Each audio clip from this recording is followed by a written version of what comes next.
la crucifixión de Cristo desde el punto de vista médico. Quizá usted nunca ha oído un mensaje como este. Hemos tenido la crucifixión según Mel Gibson. ¿Cuántos miraron la película La Pasión de Cristo? Yo miré 2 veces para estar seguro que estoy salvo. Es una película extraordinaria. Cuando miraba, no miraba el actor, sino miraba a Cristo. Es una película extraordinaria, hermanos. Extraordinaria. Abra tu mente y abra tu corazón para oír la voz de Dios. Isaías capítulo 53. Isaías 53. Abra tu corazón y abra tu mente para oír la voz de Dios. Quizá usted nunca ha oído un mensaje como este. Abra tu mente y tu corazón para oír la voz de Dios. ¿Quién ha creído a nuestro anuncio? ¿Y sobre quién se ha manifestado el brazo de Jehová? Subirá cual renuevo delante de él, y como raíz de tierra seca, no hay parecer en él ni hermosura.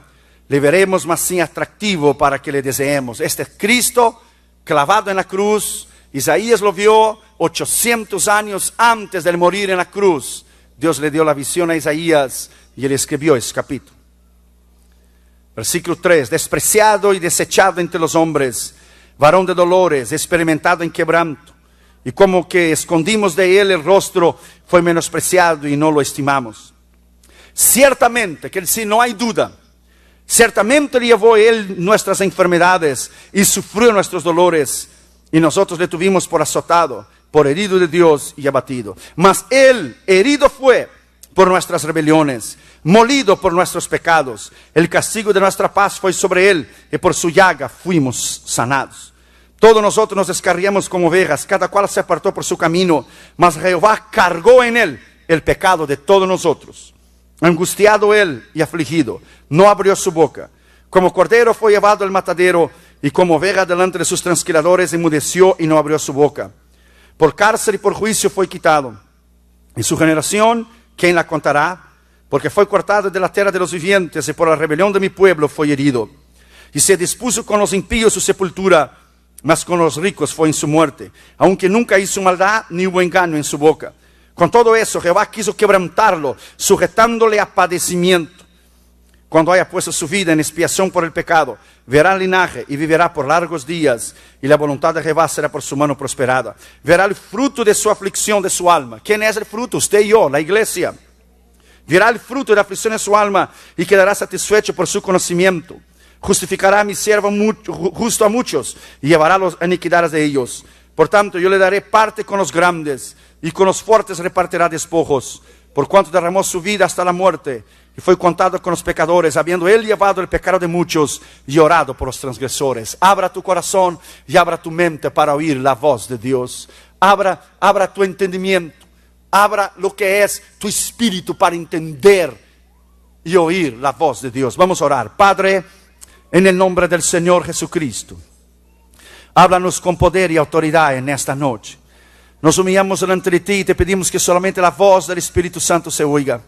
Espíritu Santo, háblanos las palabras de tu corazón. Te agradecemos por lo que tú hiciste viernes, el sábado, esta mañana, lo que harás esta noche y mañana por la noche. Háblanos en el poder de tu palabra, porque cuando tú hablas nadie se puede mover. Te pedimos eso en el nombre del Padre, del Hijo y del Espíritu Santo. Amén. Podéis sentar, queridos hermanos. Gracias.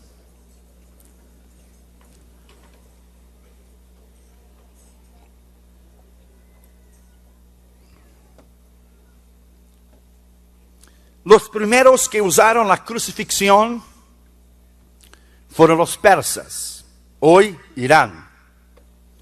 Alejandro el Grande y sus generales llevaron esta práctica al mundo del Mediterráneo, a Egipto y a Cartago.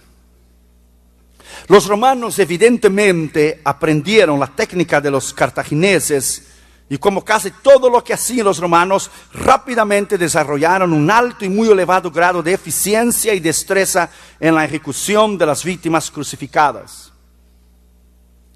Algunos historiadores romanos como Tácito, Livia y Cicerón escribieron sobre el tema. La literatura antigua describe varias modificaciones.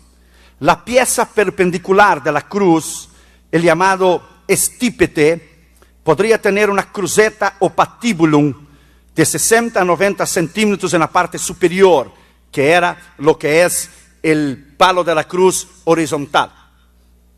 Porque nosotros tenemos la idea de la cruz de Lorena, que Jesús llevó toda la cruz de Lorena, pero los historiadores dicen que el palo central, el estípete, ya estaba allá. Él solo llevó lo que es el patibulum, la parte que iba de arriba, que hacía la cruceta. La pieza perpendicular de la cruz, en la parte superior, es la forma clásica que nosotros pensamos de la cruz, que llamamos la cruz de Lorena, como si Cristo hubiera llevado la cruz completa, o la cruz latina.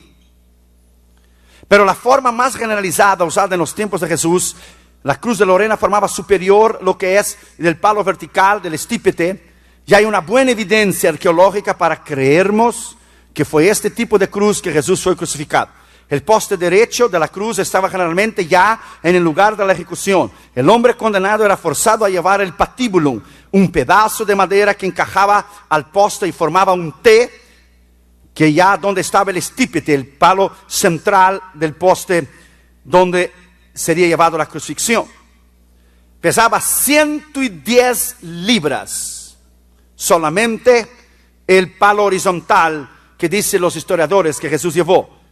Ahora imagínense, si pesaba 110 libras, solo el palo horizontal y el palo ya central estaba clavado en el lugar, imagínense si él llevó la cruz completa, ¿cuánto no sería el peso de la cruz completa que él llevó? El hombre llevaba el patibulum hasta el lugar de la ejecución. El patibulum, la parte superior, horizontal, no lo que es el estípete, el poste central. Los pintores de la Edad Media, presten bien atención, juntamente con los del Renacimiento, sin ninguna prueba bíblica o histórica, hicieron y pintaron los cuadros de Cristo llevando la cruz completa, con las dos partes, el patibulum y el estípite, son palabras latinas. Muchos escultores y pintores también cometieron una gran equivocación al enseñar los clavos atravesando o cruzando las palmas de las manos. Los relatos históricos romanos muestran que los clavos eran puestos entre los dos huesos pequeños de la muñeca y no en las palmas de los dedos, debido al peso del cuerpo humano suspendido en la cruz. Quiere decir que si lo pusieron el clavo aquí en la mano de Cristo, por el peso de Cristo en la cruz, se rasgaría por completo. Entonces, para los judíos, la muñeca, esos dos huesos que están aquí, le metían el clavo aquí, y por el hueso, era sostenido por el hueso el peso en la cruz. Entonces usted puede tener idea del sufrimiento de Cristo. Esta equivocación podría haber sido por las palabras de Cristo a Tomás, que dijo: mira mis manos, Juan 20:27. Pero los anatomistas modernos y antiguos siempre lo han considerado que la muñeca es parte de las manos. Esa parte para los judíos y los romanos entonces eran consideradas una sola. Tanto la muñeca como la mano era una sola cosa. Se dice la muñeca aquí, esa parte, se dice. Entonces, la mayoría de los historiadores dicen que el clavo no fue en su mano aquí, sino aquí. Sino aquí rasgaría por el peso suyo en la cruz, sino aquí en el medio de los dos huesos, para que el hueso superior pudiera sostenerlo en el peso en la cruz. En latín, un titulus o un nombre en un pequeño letrero anunciando el crimen de la víctima era llevado adelante en la trayectoria hasta la cruz. Después se lo pegaba en la cruz, sobre la cabeza del crucificado. Este letrero clavado en la cruz, en la parte superior de la madera, daba la forma de la cruz que conocemos hoy, la cruz latina. Jesús murió tan públicamente que lo pusieron en los 3 idiomas más conocidos del entonces, en el hebreo, el griego y el latín. Si él hubiera muerto hoy, lo hubieran puesto en inglés, español y francés. La cruz de Cristo es lo más extraordinario. La crucifixión fue el hecho y la experiencia más grande que la humanidad jamás tuvo en su historia. El día 10 de octubre de cada año era el día del Yom Kippur, el día de la expiación, donde el sumo sacerdote Aarón entraba una vez al año. Cada año, el 10 de octubre, cada año él entraba para ofrecer sacrificios para él, su familia y para Israel. Él entraba con una cuerda alrededor de su cintura, porque si él moría adentro del lugar santísimo, Nadie podía entrar allá adentro. Había el lugar santo y el lugar santísimo. Y el patio exterior. Entre el lugar santo y el lugar santísimo tenía un letrero que decía: do not enter, prohibido entrar. Nadie podía entrar excepto el sumo sacerdote Aarón, una vez al año, el día 10 de octubre, el día de la expiación. Moisés, cuando aspergió la sangre en las puertas, antes que viniera el ángel de la muerte en Egipto, era mirando hacia adelante lo que sería Cristo. Éxodo capítulo 12, versículo 16 dice: prepararéis el cordero. El cordero era preparado entre el 10 y el 14 de octubre. El cordero no podía comer nada por 3 a 4 días, que era una razón intestinal. Cuando Cristo entró en martes en su entrada triunfal y gritaban: Hosana, el que viene en el nombre del Señor, desde el martes hasta el jueves, martes, miércoles y jueves, cuando Él fue crucificado, y el viernes por la mañana, Él no comió absolutamente nada. Entonces usted puede tener idea que Él entró en ayuno, Él fue crucificado en ayuno, y Él resucitó en ayuno, para cumplir exactamente la palabra de Dios, que el Cordero Pascual no podía ingerir alimentos 3 a 4 días. Exactamente era 4 días. Él cumplió la escritura exacta como está. Las ofrendas eran echadas adentro de la ciudad, pero la expiación por el pecado era fuera de la ciudad. El cordero no debería comer, era un acto solemne de consagración. Cristo, como el Cordero de Dios, hizo exactamente igual lo que está en la escritura.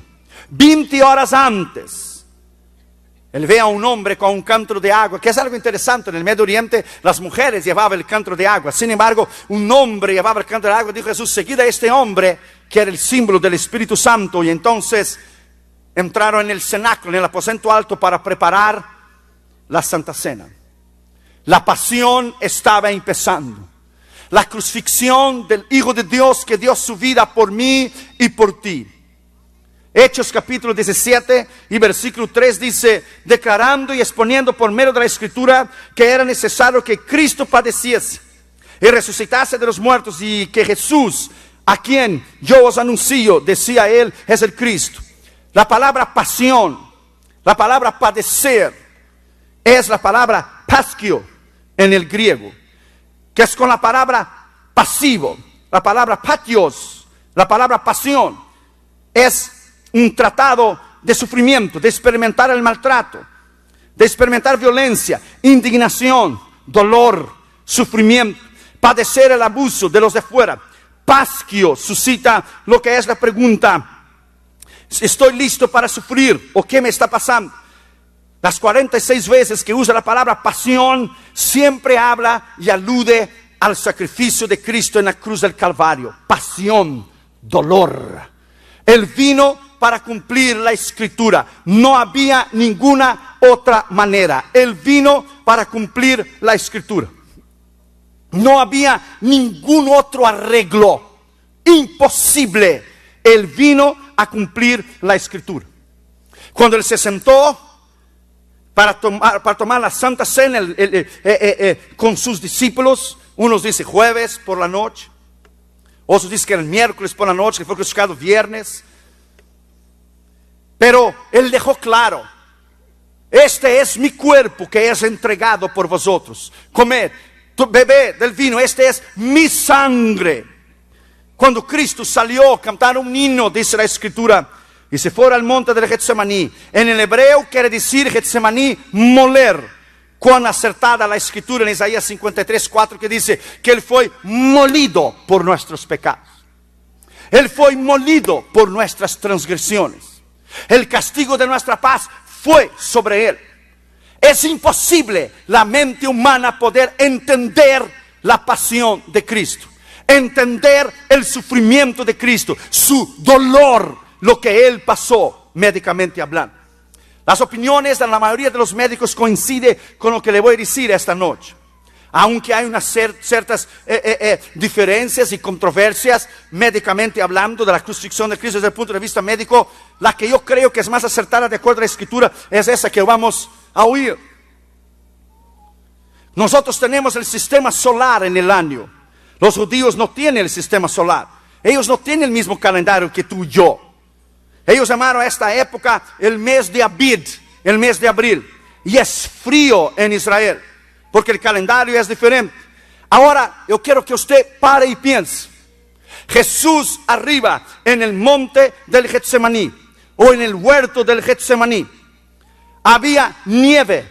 Su oración fue tan intensa, su oración fue tan dolorosa que sudó sangre. ¿Cómo es posible alguien sudar sangre? ¿Cómo es posible? Imagina si hay nieve y es frío, ¿cómo usted va a sudar? Se suda en el verano.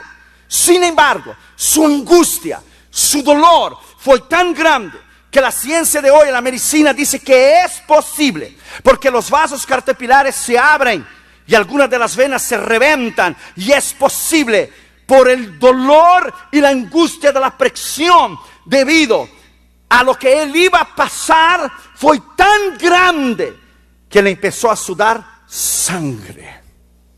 El infierno debe ser un lugar terrible. El lago de fuego debe ser un lugar terrible, porque su sacrificio en la cruz fue algo horrible. El infierno y el lago de fuego debe ser algo tan estrondoso y monstruoso, a punto de él sudar sangre delante de la antesala de la angustia de lo que se iba a suceder. Sudó sangre.